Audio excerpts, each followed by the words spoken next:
Okay, happy Wednesday. It's been a minute. It's been a minute since I have been amongst you. Though I tried to keep folks updated. You can check out, I mean, really, not a whole lot, but you can check out the stuff I did post on the community tab. It is here. It is finally here. And apologies for the kind of cruddy video quality. I don't have a great overhead setup, but I'm using what I have. But it took me a while. It took some doing, but I finally got a hold of somebody at Chaosium, and they were kind enough, at my request. I'll mark this as sponsored after the stream's over, just to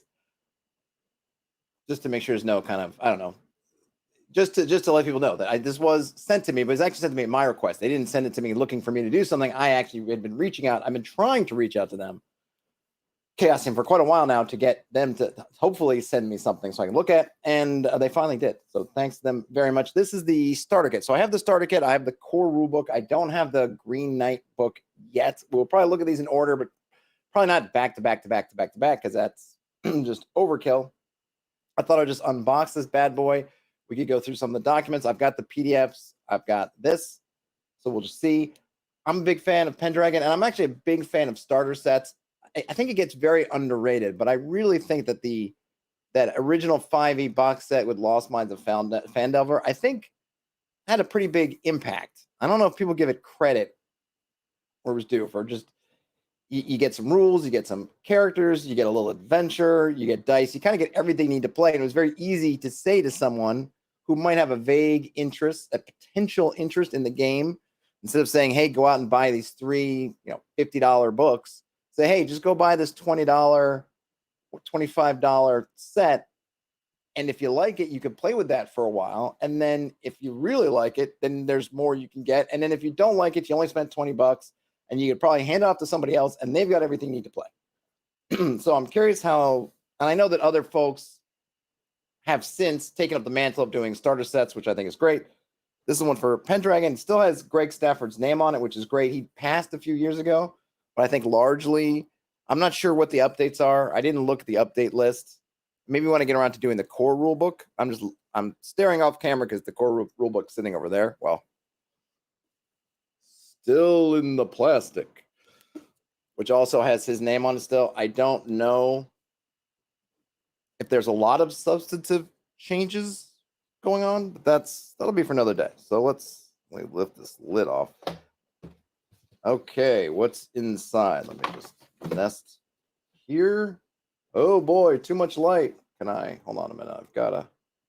There we go. Okay, so we get a nice little, and I actually have that document. Hold on a minute. Let me do some movie magic here. Boop-a-da-boo. What's in the box? Hail. And I'm not going to read everything. I'm going to be selective. But let's see what's in the box. So we've got Hail Brave Knight. By opening this starter set box, you are taking your first steps into the legendary world of Greg Stafford's Pendragon role-playing game. And I am here for it, let me tell you. So we have a bunch of stuff, which actually, if you can't kind of see it, but I open them all up. And there's a lot of different, anyway, in PDFs form. So we've got, this is just the what's in the box, which is just a single page with, I think this is just add copy. Yeah, I think that's add copy on the back. What's in the box? Book 1, and the Adventure of the Sword and the Stone. It's an exciting solo quest. Ooh, maybe I'll do that. Not today. Maybe tomorrow. Or maybe I'll put up a quick poll. We can see maybe if you want me to do the Adventure, Sword and the Stone. Book 2, The Fabled Realm. That's for game masters and players alike. And it looked like, they got them in order, too. Look at that. So book 1, Sword in the Stone. Book 2, The Fabled Realm. Book 3, The Sword Campaign. Ooh. That's a detailed 3-year campaign that takes the player knights through the most important early events of the Boy King's reign. Battles, feasts, larger-than-life foes, and strange creatures. All of this and much more await. Excellent. And then we get an appendix, 4 appendices. So we've got the tournaments, just a single double-sided page. Hey, Terrence. This is Brad Pitt looking at the Pendragon Starter Set. What's in the box? Yes, very different kind of box. Next up, 7, the role-playing game. That might be kind of tough. I really love that movie. I remember seeing it in the movie theaters, and it was such a mind, just that whole bit with the box. Crazy, crazy stuff. All right. Appendix B, which is about, let's see, battle. That's what it says. Appendix C, overland movement. I'll have to look at that one in some depth. That's just a single page, double-sided page. Appendix D, visiting a foreign court, which is a couple of pages. And we've got some, what is this? Oh, yeah, we got some dice. Nice dice, a bunch of D6s and a D20. I love gold. So we get some. So these looks like they're perforated. So I'm presuming that we deperforize them. Deperforate. We cut them up. There's a few of those. And then we get Sir Clarion. Sir Clarion, he heard the call. Oh, brave Sir Clarion. Oh. The I was going to say cover image, portrait, full-length portrait, but then it actually comes out and you flip it over. Hold on, I got to put these books down. You flip it over and then it's got history and events and your stats and then your what would you call it? Your, why am I spacing out? Your shield, your chivalry, your coat of arms, I guess maybe is what I'm saying here. Heraldry, motto. I guess you get to fill those in yourself. Maybe that's why it's blank, or is just blank. This is about something. Then you can open it. It's almost like a player screen. Maybe I should hold on. Let me go to the other camera. It's camera 1. Here we go. So you've got it like this, and then you open it, and it's got traits, and that's kind of a very nice. And we got very nice style. The only thing,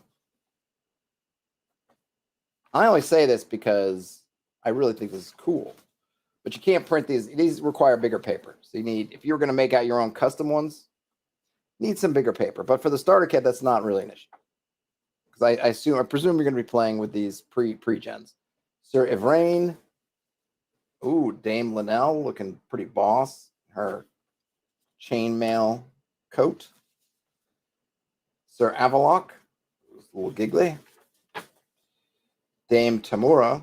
Oh, look at that. She's got kind of the little Eastern vibe there for her. Cadwallon. Dame Quenhild. We got a bunch of these pre-gens. I really like these full-length portraits. Sir Asterius. He the last? I think he's the last. He is. Wait, is he? Yes, he is the last. And there's your box. So let me put all these things back. Put the dice. Okay, now I will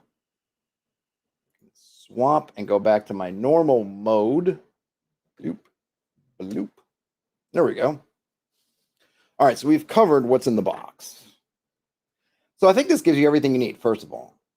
I don't know how to use those combat cards. I suppose we'll see, maybe, how to use them. I like that we're getting, again, the kind of just starter set. Give me a little bit of everything and give me something to do. I think that's really what I want out of a set. Especially if it's for a game I don't. I mean, really, we're talking about for a game I don't know. So it's really great, I think, if it's a new system. In D&D's case, 5th edition was going to be kind of new to everybody, more or less. So it was good to have that. And of course, it's all great for new people, right? So we get some characters. We're going to get some subset of rules. We're going to get kind of everything we need. And then we're going to get a solo play, which I think is great for learning because you can just play through and learn it. And as a GM, you can run through it and learn it. I think, I think the Beckme set had a solo play bit to it. Some other games had it too. It's just nice because you as the GM, if you're going to be running the game or as the referee, whatever they call them, what do they call them? Just game masters, maybe? I think it just says Game Masters. Yes, Game Masters. You can run that solo play a couple of times if you will to kind of internalize everything's working, and then you get a little campaign, or I don't know, a 3-year campaign. Now remember, in Pendragon, or if you recall, if you've read it before or familiar with it, Pendragon has pretty distinct phases of play with the seasons. So you're not, if you take 3 years in a D&D kind of campaign, you think, my gosh, that could be forever. You could have whole campaigns in 3 years. But in Pendragon, it's not as long, because you're going to be going through phases with the different seasons, and some of those seasons are really just going to be kind of paperwork, doing things like that, and upkeep, and then you have kind of campaigning season where you'll sort of do one thing or maybe a couple of things, but you're going to find those seasons are going to go by much more quickly than you might think if you're used to just kind of a D&D style game, in which case, in a D&D style game, in 3 years could literally be forever. All right, let's see what else we got. So we did the who's in the box. Oh, okay, this. So this shows you the kind of fold out view.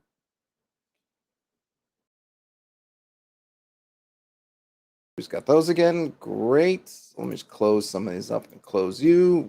Close you. I don't think I need to go through these again. Oh, I got kind of tournaments. Let me get, where is on? They started me kind of, no, I did that. So what I'm going to do is I'm not going to look at the campaign right now. Don't need to spoil people. Don't need to see that. There's book 2. Where's book 1? All right, so I'll probably put a poll up after this is over to see if folks are interested in me playing through the solo one. If they are, that'll do it. If not, I won't. I might do it anyway, just to spite you all. But I'm not going to go through it now. So I'm going to put those, let's put these aside. Just going to drag these over. Yeah, drag you over. I think that's the one I need, right? Yeah, I don't need book. I don't need that one. I think actually I need this one. This is the one. Okay, we'll start here. And I will go to the book view.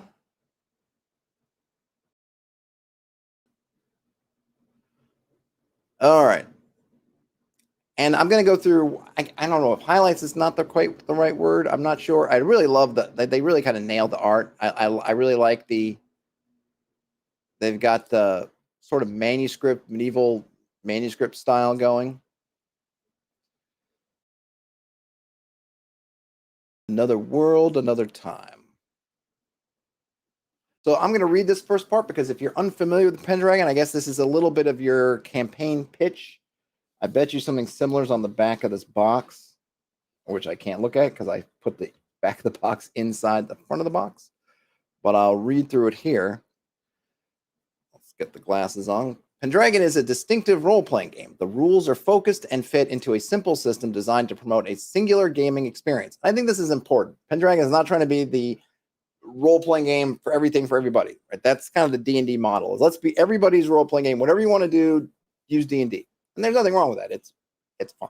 I think D&D actually gets too much flack for that. I think it's fine to have a generalist sort of system, or at least within a genre, because obviously D&D is not trying to be a sci-fi game or a modern horror game kind of thing. But this is not it. Pendragon's giving you're going to be in the kind of Arthurian thing, and you're also, it's probably good to note, you're not playing Arthur. You're not playing Arthur. You're not playing Merlin. You're not playing those characters. You are playing other characters who are in this, whose lives are also taking place within that story. So the rise and fall of Arthur, however you want to term it, the Arthurian mythos is the backdrop, and those things are happening, and you're going to be involved with it in different ways, but you're not one of those main players. It's similar if you want to compare it to another game, The One Ring. In The One Ring, you're playing in I guess it's in the Third Age, I think after The Hobbit.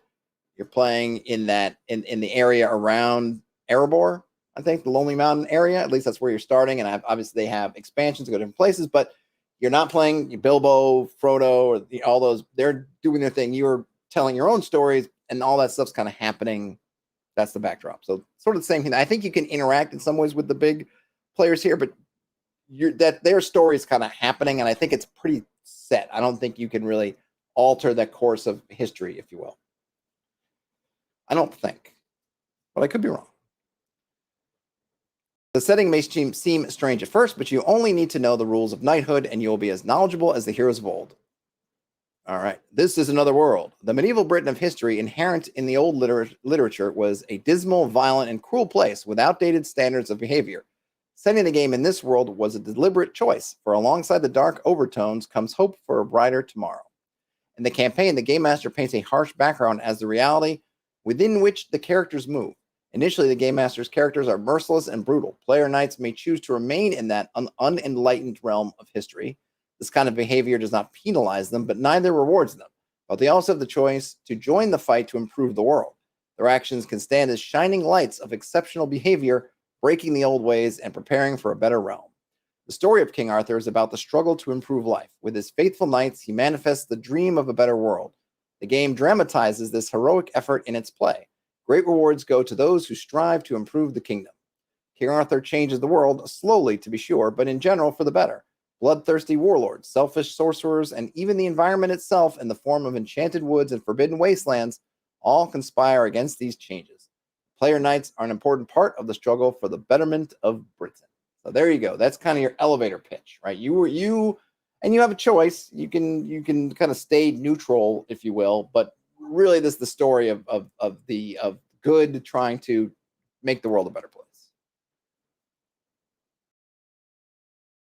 All right. So let's look at this game. This book is for both players and game masters. That's great. We're gonna get and I really like this in the different Pendragon books. You kind of get some nice stuff about chivalry, or at least one view of chivalry or one particular analysis. I'm sure there are many points of views and things. This is obviously not trying to be historically super accurate to what was actually going on, but it's in that mythos. So what is the kind of the mythic chivalry, right, that we're striving for? And let's see. So we have the Oath of History, the Oath of Chivalry. After Archer promulgates the concept of chivalry in the year 511, I think that's 511. I could zoom in. Yep. All chivalrous knights take the following oath as a way of announcing their ideal to the world. And here's the quote, the oath. I, state your name, hereby swear to protect the widow, the orphan, the poor, not to slay a vanquished and defenseless adversary, not to take part in a false judgment or treason, or to withdraw if it cannot be prevented, to never give evil counsel to a lady, to help, if possible, a fellow being in distress. So there you go. I suppose and chivalrous knight is capped. So I'm guessing that is when you decide to take on the fight for good, you become a chivalrous knight. Or I suppose if you want to become a chivalrous knight, you got to do that, but also take that oath. Starting player knights begin as young adults who are about to realize or have just attained their lifetime goal of taking the oath of knighthood.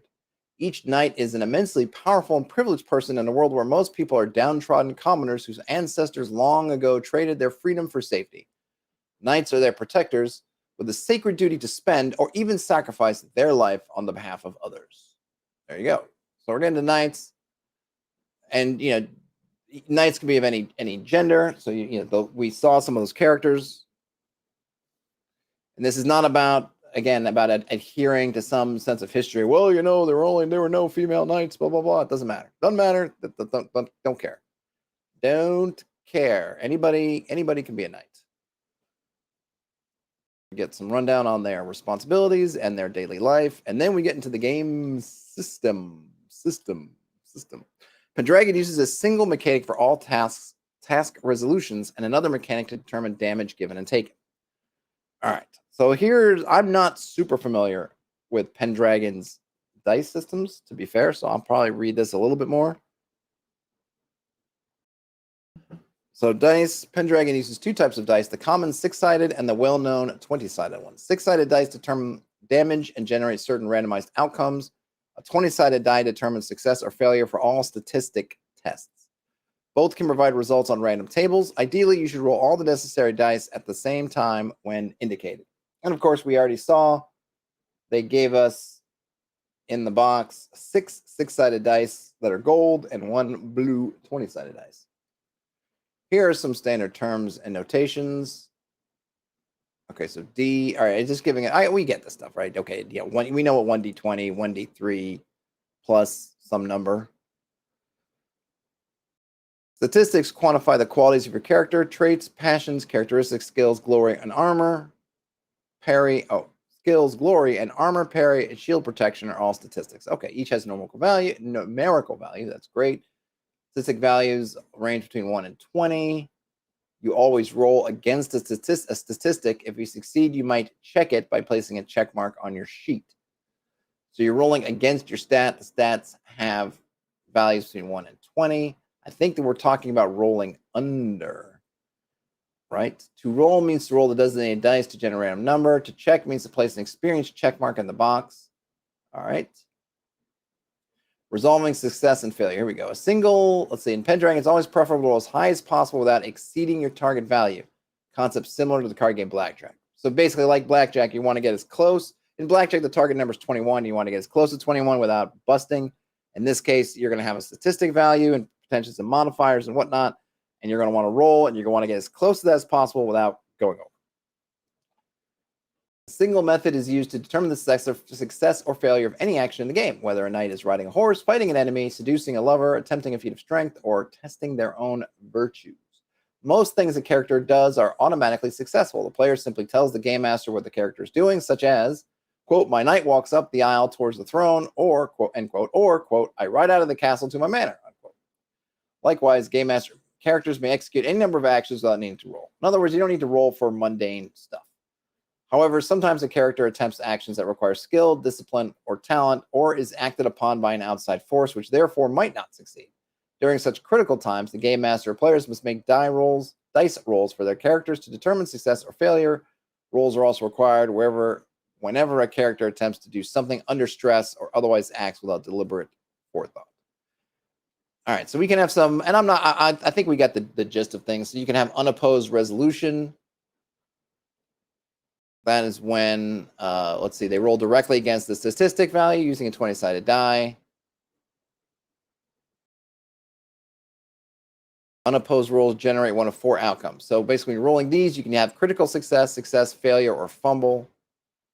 A success happens when the die roll is less than the value of the statistic. A critical success is when a die roll exactly matches the statistic value. So if you basically, instead of getting underneath, you get exactly, so in their example, you need 17, you rolled 17. So there's your crit. And this is you're always comparing against the final value with any modifications. Failure is when you get greater than, and then a fumble, if you roll natural 20, unless the stat is also 20. If you end up with a statistic of 20, you can't fumble. So that's kind of cool. So if you're, one of the things that comes up in your D&D-ish games is that the fighter who's really great at something, who may get extra attacks or things like that, right, has more of a chance to fumble. Because if you're rolling 4 attacks in a round, that's 4 chances to fumble. There's a flat 5% chance of fumbling. So you're increasing the odds with every extra roll you're making of one of those being, a 1 on a D20, if that's your fumble rule. Here, we don't know if you're going to be rolling multiple attacks or anything like that, but it's mitigated by the fact that if you're really good at something and your statistic it's 20, you just can't fumble. So they're just like, okay, well, if you can't fumble, then it doesn't. You can be rolling 100 times. It doesn't matter. You can't fumble. So that's kind of nice. I'm gonna skip opposed resolutions. I think we get it. And it's nice if you like those games. I think most people do, where you have the multiple states of failure and success. You do. So we've got 4. We just got you got crit success, regular success, failure, and kind of crit fail, I guess. We don't have partials, but you could probably add that in if you want. And you see things get modified by your traits and passions, your characteristics. You could have damage modifiers. You could have skill modifiers, reflexive modifiers, and then Just saying that characteristics. So characteristics can, but no other statistic value may ever exceed 20.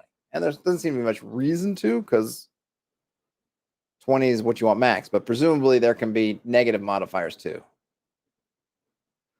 One would assume. On to experience. One of the most exciting aspects of role-playing games is watching characters grow and develop over time. In Pendragon, player knights become more powerful and adept through experience checks gained during adventures and through training during the winter phase. Experience checks. Every trait, passion, and skill has a checkbox next to it. The player checks off the box at the game master's discretion or whenever the player rolls a critical success. The check reminds the player to make an experience roll during the winter phase to determine if their character learned anything. And then there's another chapter where we can get into that. So basically, if you get a crit success, presumably or otherwise if the game master says so, and I don't know if it's just like, oh my gosh, that was a really key moment and you used a particular thing, so that's going to help. But in any case, you get a check. So remember, keep in mind, there's only one checkbox. So you can only check these things one time each during whatever you're doing for the year. And then at the end of that year, in that winter phase, you're going to be able to go. And I think you're going to make a rolled check. I think we'll probably see it in a minute. And then I think whatever we'll see, then you can increase it. So we're not dealing with experience points or anything else. You use things. If you use them and you do critically well with them, you have a chance to get better. Or if the game master's discretion, I'm not sure what that would be, but it could be anything that a game master wants. Could also say, hey, put a check mark next to it. All right, so let's see. Experience checks are not automatic whenever a roll is successful. The ability to award or deny an experience check is one of the key powers of the game master. However, the player knight normally gains a check for statistics when, they roll critical success, they've achieved success under significant circumstances, and they roll a fumble. So fumbles actually help too. So you might think, fumbles kind of stink, but in this case, fumbles could be very useful. I think this is the one that I was kind of thinking of, that maybe the game would be the one that would kind of fall most under the game master's purview, that there's some kind of significant circumstance and you come through in the clutch. Right? It's kind of like hey, you made a clutch hit, or you had a clutch at bat, you made a clutch catch, whatever it is, gain a check. But a check does not equate to an increase. It just gives you a chance to get an increase.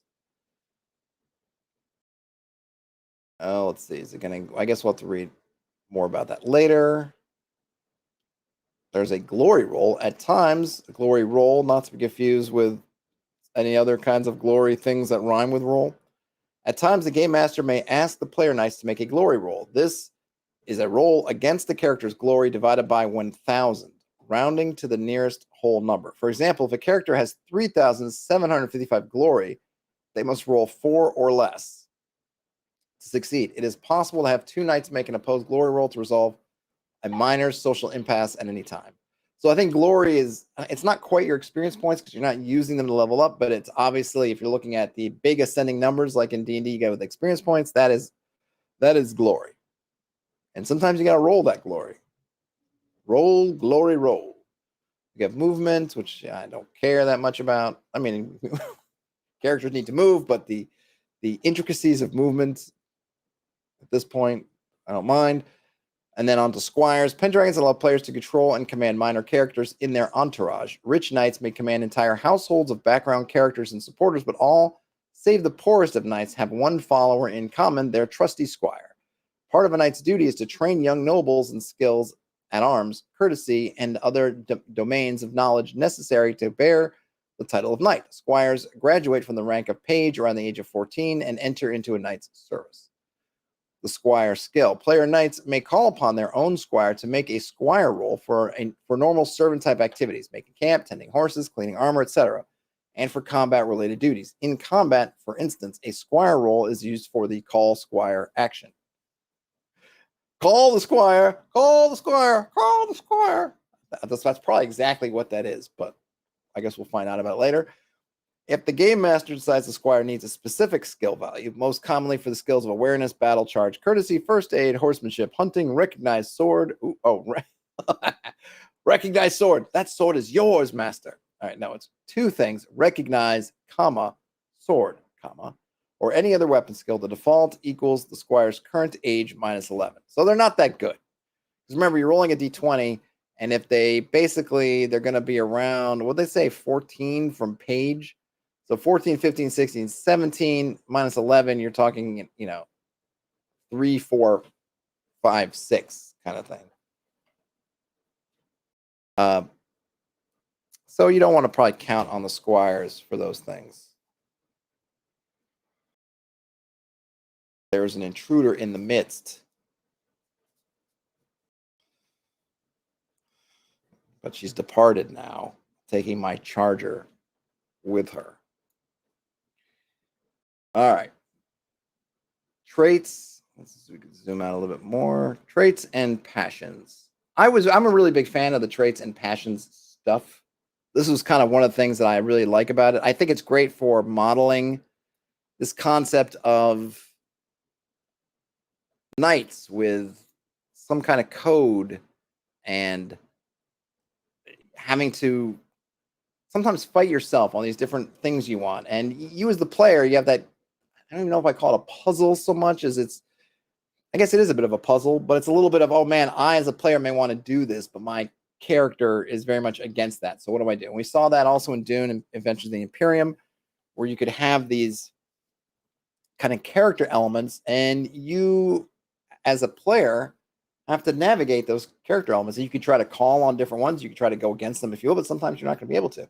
I really like that. I'm a big fan of these limitations and saying, hey, you know what? I'm not going to do these things. Or it is a struggle, and you have the struggle almost as a player that's similar to your struggle as a character. If my character is very honorable and I as the player want to do something that I know is dishonorable, I'm going to have that fight with myself about the meta part of, man, I don't know if I try this and I fail, or, ooh, God, all this stuff. And it's a totally different kind of discussion, but it's the same kind of thing that the character might have when they're fighting themselves or whether to do this dishonorable thing or not. And I really like that. And I think and then this is often my defense for alignment type systems. If people want to throw away the baby with the bathwater, I think these things can be very valuable. I'm not a big fan of just I want to do it when I do it, so it's fine kind of thing. No, give me some things that I can work on and work against or work with, and plus they do help you, give you that characterization.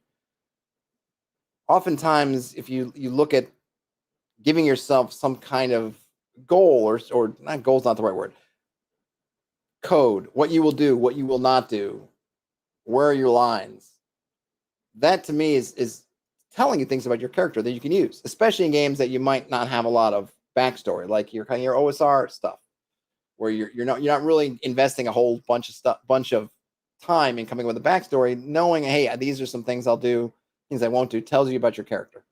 In this case, yeah, we're going to have knights, and they're going to kind of have some backstory built in. But when you have that new knight, you're not sure what they're on about. You can look at these things like, oh yeah, he's someone who believes strongly in king and country, and he's someone that, or she's someone that believes strongly in honor and family and commitment. It's like, okay, that gives me something, that gives me some kind of firm footing to start with, and then that'll help kind of bring me into the character to start, and then I can build off of that as we go. And I'm just drinking what used to be iced water for the working man, but now it's still cold, but the ice is gone. All right.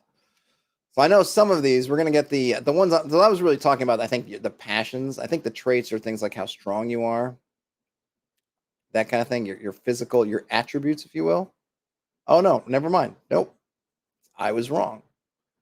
All right. So the traits: chaste or lustful, energetic or lazy, forgiving or vengeful.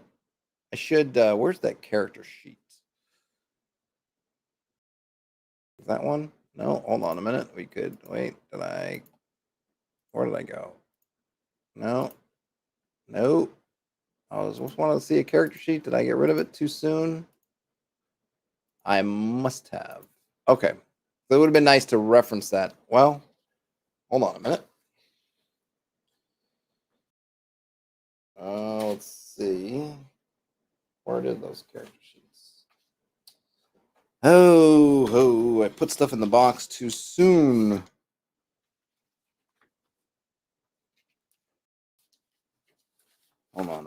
I know, riveting stream as I'm rifling through a box that you cannot see. Okay, here we go here.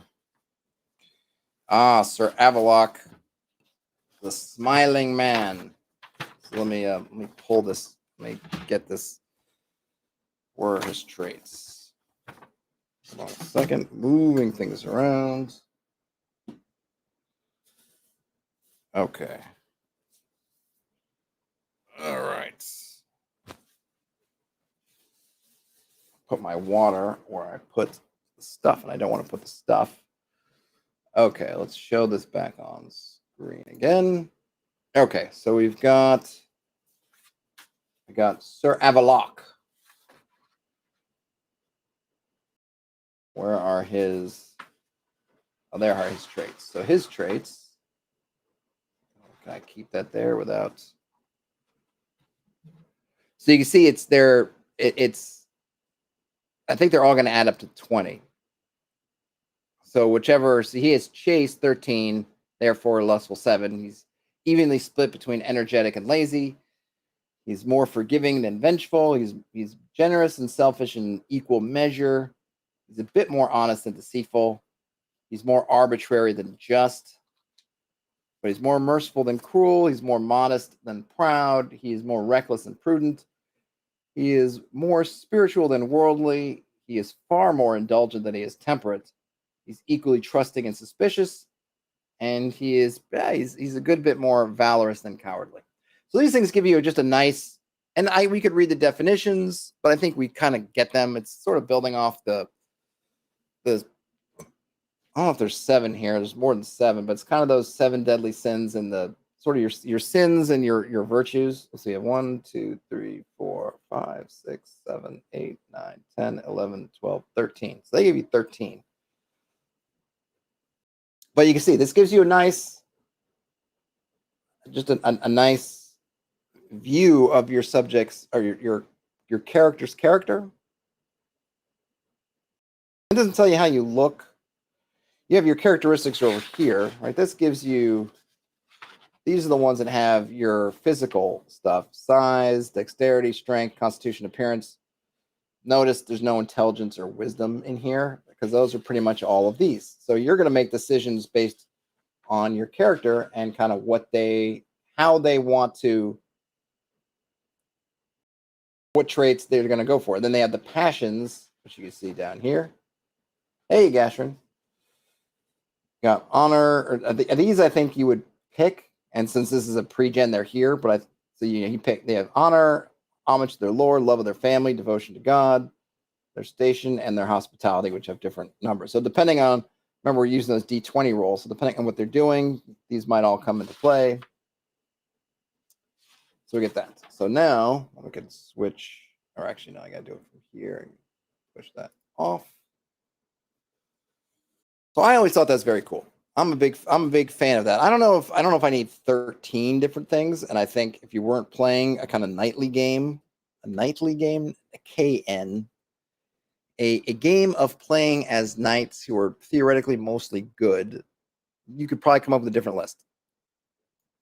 But still, it's good. So here we have the rest of those, which we kind of went through. Passions. Their Arthurian tales are full of intense emotion, much of it uncontrolled. Beautiful women drive men to incredible and outrageous acts to prove their love. Family feuds turn otherwise sane folk into wild avengers. An idealistic young king vies to spread his vision of a better world against all odds. Passions grant temporary modifiers to skills and traits, but never to characteristics or other passions. So we have some limits as to what passions can help with. Passions drive much of the action in Arthurian stories, and thus in Pendragon as well. Embrace the dramatic possibilities offered by success and failure alike.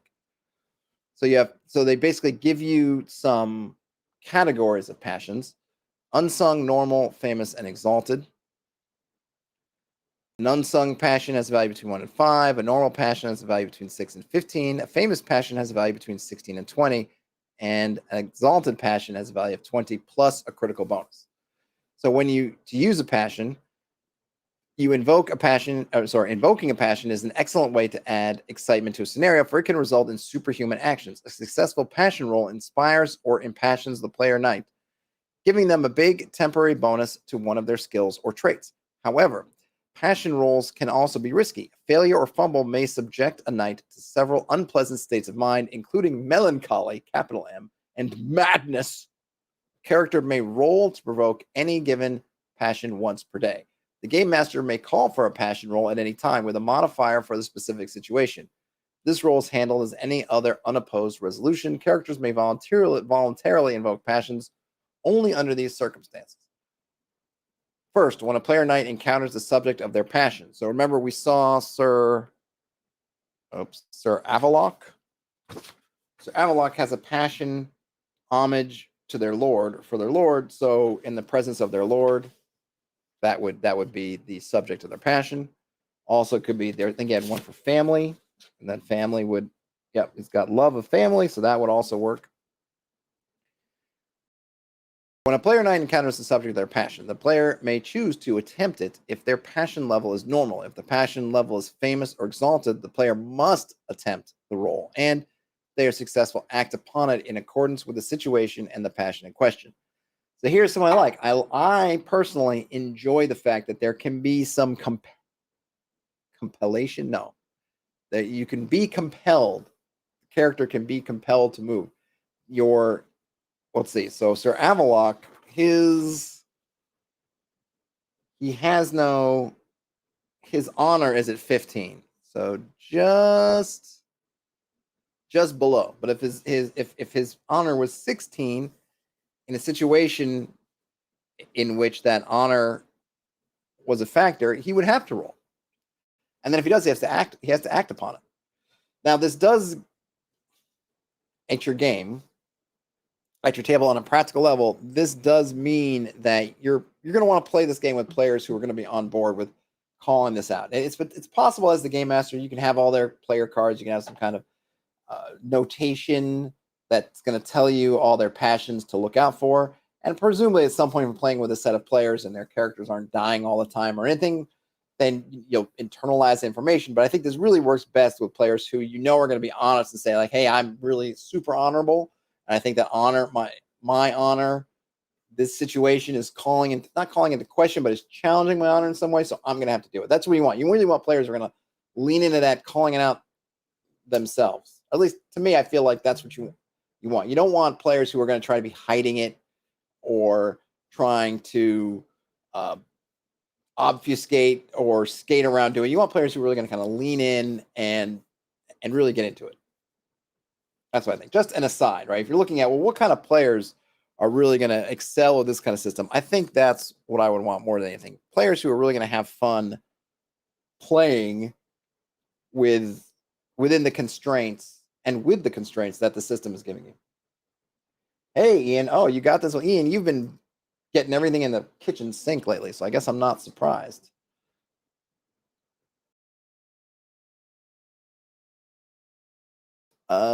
Let's see. All right, so that was the first bullet point. Second bullet point, a player may request to make a passion roll in a crisis, and then the game master decides if it's appropriate. A player may request to make a passion roll when trying to impress, defend, or destroy the object of their passion. Interesting. I'm really curious when you get into it, Ian, how you like it. I have not gone through and looked at a bunch of impressions because I'm giving my own impressions, so I don't want to coattail on somebody else's impressions. So I haven't really checked out what people have felt about it. Ian, did you get the box set or did you get the core rules or both or some combination with that other, I think the Green Knight, Book of the Green Knight, I think is the other one, which I don't have. At least not yet. And then let's see, if you make that passion roll on a critical success, they gain a check to the passion and they are impassioned. On a success, they're inspired and they gain a check. On a failure, they have a crisis of passion, and on a fumble, they lose 1 point from the passion. So something to keep note of. Those values are not static, and you're going to lose them, which also means that you want to probably be not only just careful, just in general, but it's if you have a passion that you as a player are passionate about. Great, you can only do them once a day, but you're probably going to want to use it when it really counts because maybe you don't want to lose a point, or maybe you do. In which case, fumble away. And you got the box set. All right, cool. But you only do it once per day. So you can't spam it. If you have some mega passion, cannot spam it out. So if you're impassioned, you're going to gain a plus 10 bonus. Inspire gets +5 bonus. And then I think the other one. So what happens if you're in crisis? I'm kind of curious about the passion crisis. Where's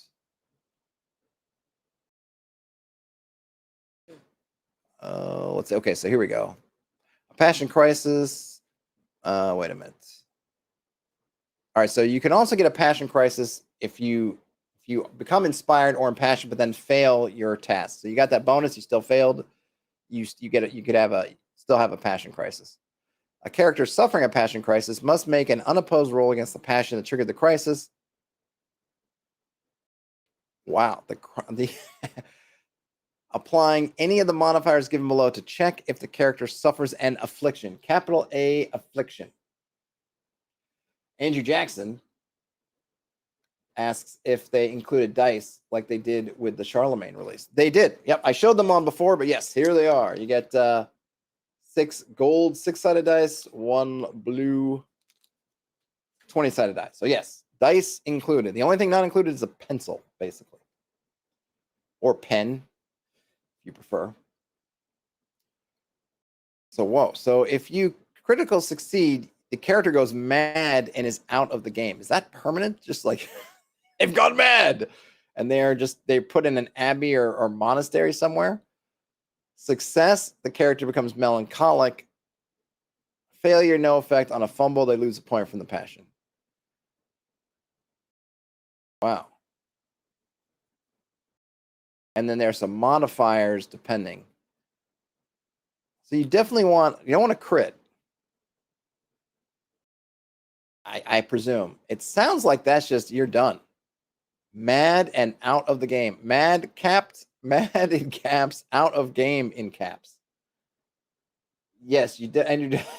Andrew says you need an heir in the case of madness. Yes, a good reason to have an heir because we are playing. This is sort of a legacy game, which is probably something I didn't mention. I don't know if the box is getting into it, but you're going to be hopefully building up your house over multiple generations. So you'll be wanting to marry and then have heirs. And so, yeah, you're going to want to get an heir in the works. But again, there's an interesting, that's kind of fun part of it is what kind of match you're making. So you could probably at the beginning try to have a match made so you can get cranking out those heirs.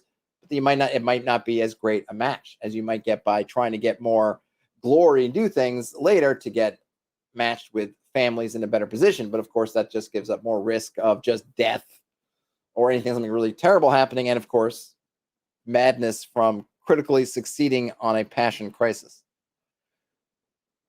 All right, so the duration. Oh, okay. So madness. So you can come out of a madness. The duration of a melancholy or madness affliction depends on the level of the character's unmodified passion as follows. So the weaker your passion, the less you're out for.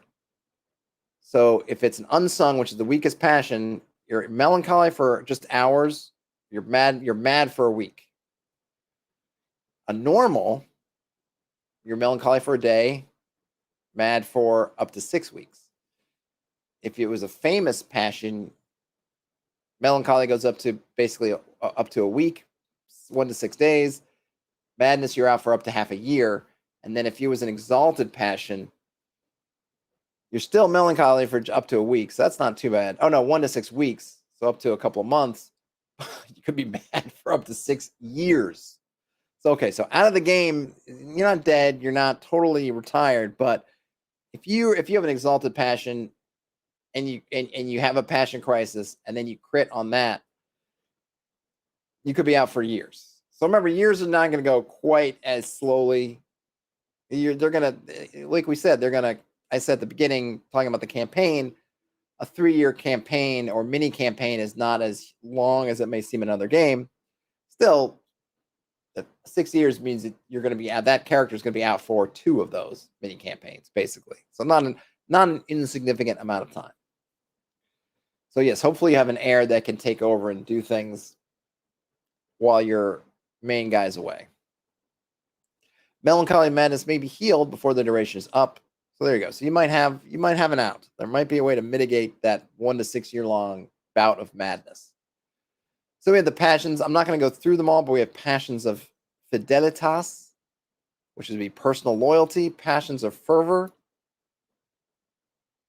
their intense feelings. We've got passions of adoratio. This is about worshiping or showing reverence, kind of belief. And the passions of civilitas, which would be about obligation. And then the afflictions, madness, you're basically out of the game. A knight typically throws away their weapons, tears off their armor and perhaps clothing, and then dashes into the wilderness, avoiding all human contact if possible. So there you go. The player must turn the character sheet over to the game master, who will return it at a future time. Oh, that's good. I like that. Give me your sheet. It shall be returned to you in a future time. Andrew says the game component I think this is based on is derived from Lancelot going mad in one of the stories and living as a hermit for a time. Yeah, that totally makes sense. That's what you're doing. You're out naked in the wilderness, doing who knows what for who knows how long. All right, on to curing. Oh, hold on. About glory. A character who suffers from madness gains 100 glory if it lasts for a year or more. Otherwise, they gain 25 glory. So I guess there is something maybe noble in this sort of madness, I suppose, or at least glorious. You're reveling in the glory of madness. So as far as curing, the game master may decide that a character is brought back at any time. They need only return the character sheet to the player, informing them that the character has awakened from their madness and name the place where they regain their faculties. The game master may change the character statistics in any way they see fit to reflect what went on during the madness. Wow. A perfect time for using this method is when the player's current active character is killed, put out of service, or goes mad themselves. The formerly mad character may re-enter play. So you could have two mad characters, but hey, if it's a BOGO. One goes mad, one goes free. What would that be? OGF, OGM, OGF. One goes mad, one goes free. And then you get 25 glory if you fall into a melancholy. What does melancholy do? So melancholy doesn't hit you right away. It hits you after whatever you're doing is finished.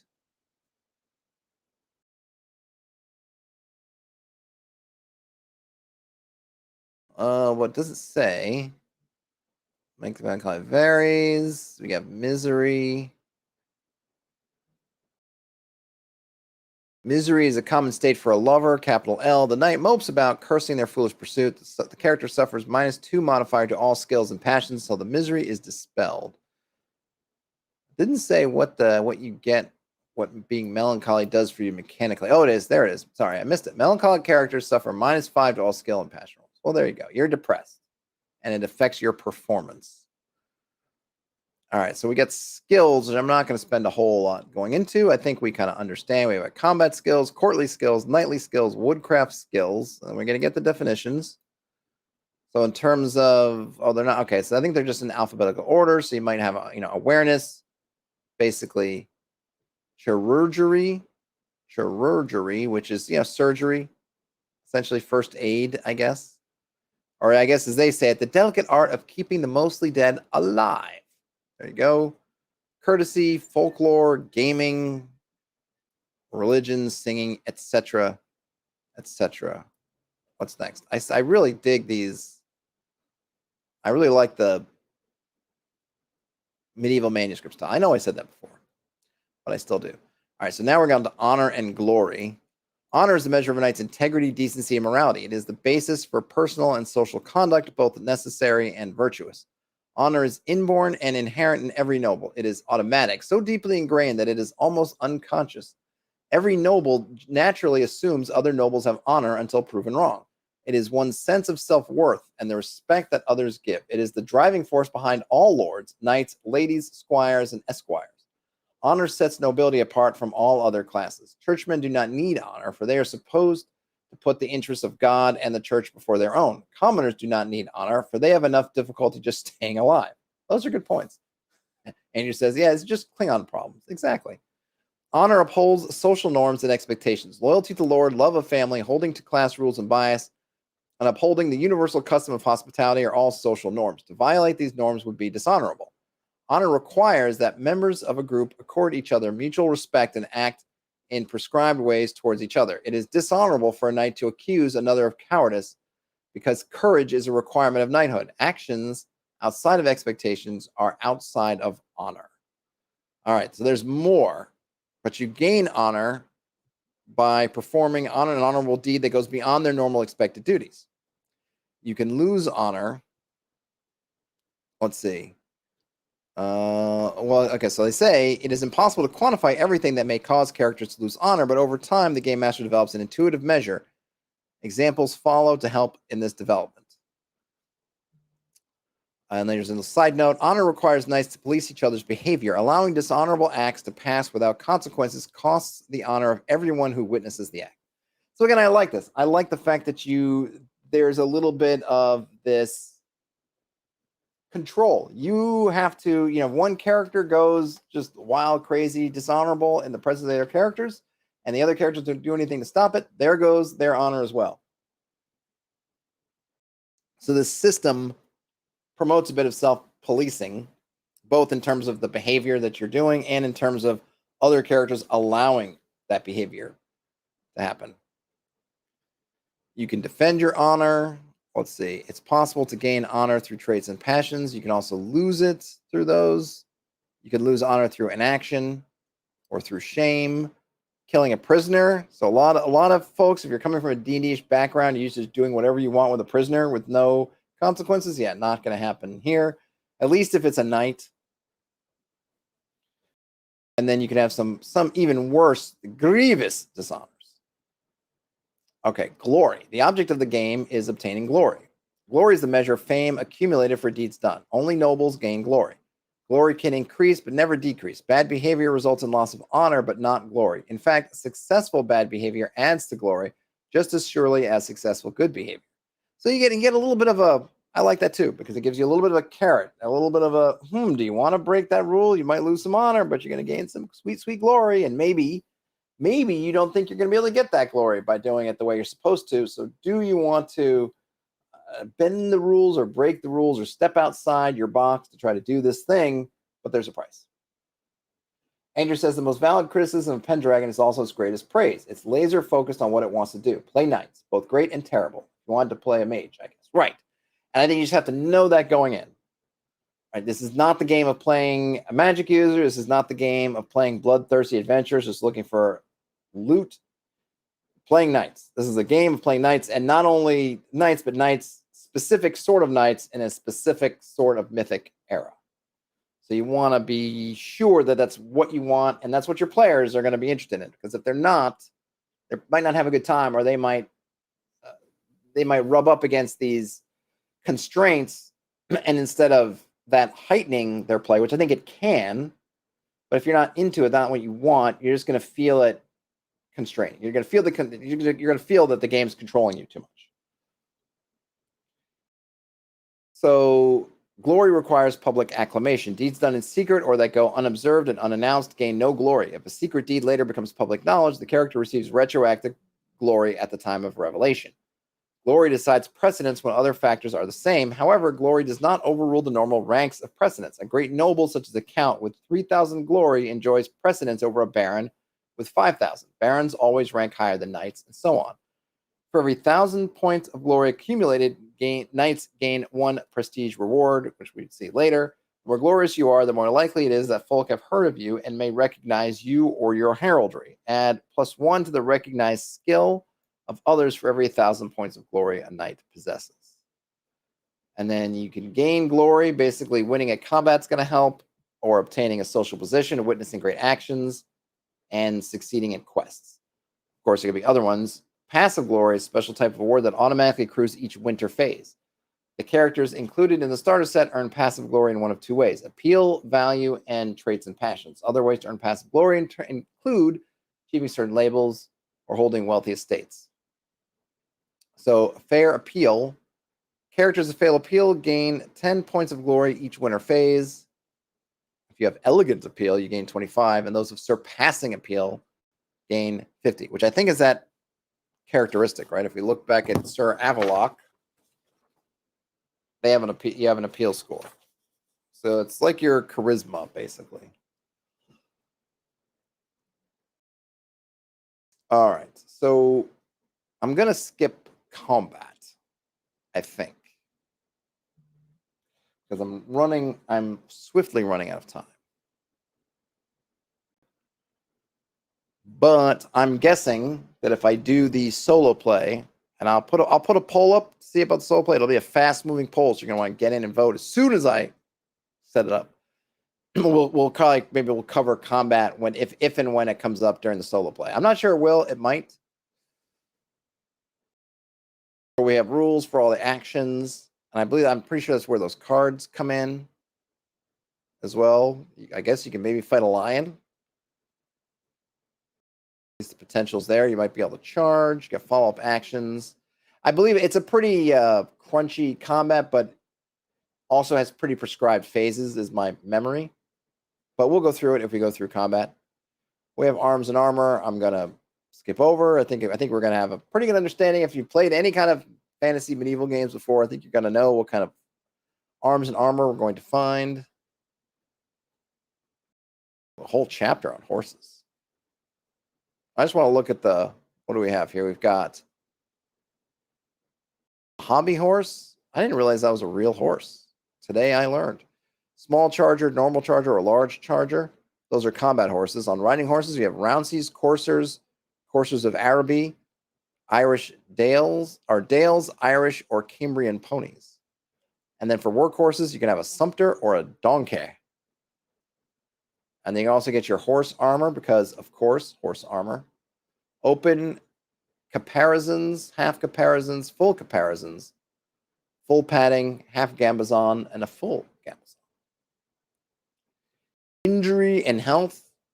Well, that guy hoisted himself on his own petard, I suppose, would be the phrase for that. Damage. Like I said, I'll go through this if we're doing for the solo play, just because it'll make the most sense. Wounds, falling damage. Recovering is not a sure thing either, and it takes time. But the game tends to move in more compressed. Those seasonal phases go through pretty quickly. So even though you're not going to be healing in hours, minutes, or days, you're going to tend to have time. Time will be there for you. Excuse me. All right, coinage. Two types of coins, the librum, which is basically a pound, and the denarius, which is basically a penny. And the libra is a single, denari, and denarius. And the libra, okay, good. Source of treasure might be ransom,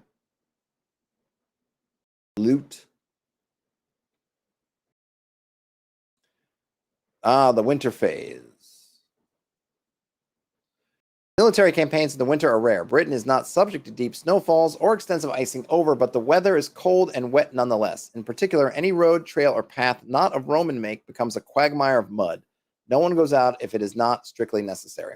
But winter is also a time of training and study, amorous pursuits, and gossip. In game terms, the players update their characters to reflect the experiences of the past year.